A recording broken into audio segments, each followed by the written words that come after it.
It's no secret that the Democrats are in disarray right now, but it sure looks like they are starting to come apart at the seams. One of the party's breakout stars, Jasmine Crockett, now claims that big donors are lining up behind one specific but unnamed 2028 presidential candidate, who she calls, quote, the safest white boy. Watch.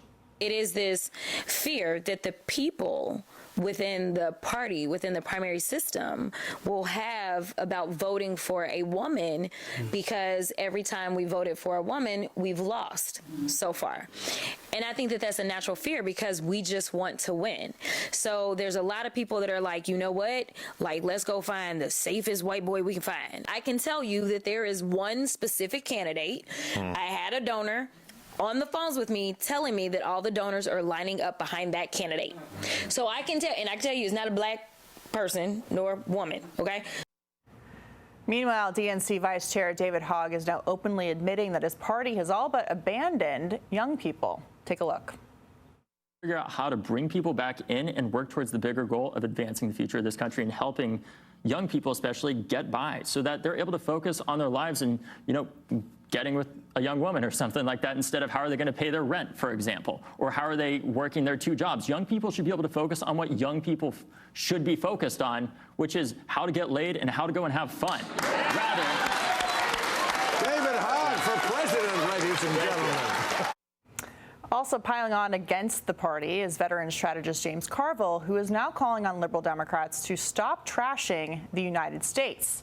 And here with more are chairman of the Harris poll, Mark Penn, and Project 21 chair Horace Cooper. So, Horace, just listening to both David Hogg and Congresswoman Crockett, there are two things they're arguing. A, they can't get away from identity politics, and B, that young people aren't focused on policy issues. It seems like they don't know that they have a policy problem, not an identity politics problem.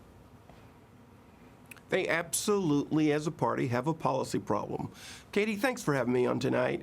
I want to be able to let the American people see with their own eyes how badly the world's oldest political party has gotten itself into. I mean, right now, if it were a senior citizen, it would need some sort of emergency bracelet to carry around so the alarm would go off, and the alarm would be going off. The nihilism that Mr. Hogg is pushing, the identity politics that Ms. Crockett is pushing, goes to the point they don't have a plan for lowering the costs of prescription drugs. They don't have a plan for increasing the number of jobs in the community. They don't have a plan to get the Federal Reserve to lower interest rates.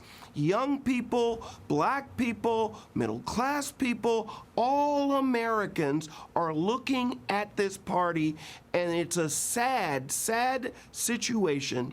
And it appears the president has a different plan. He is going to deliver for the American people and is expecting and is likely to get his party an increase in the off-year elections as a result.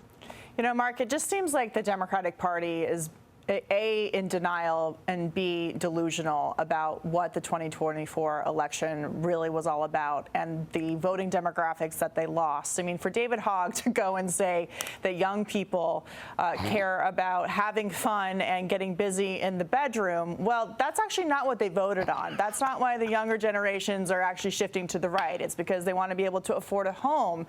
They want to be able to get a job. They want to be able to be independent. And yet the vice chair is focused on that talking point.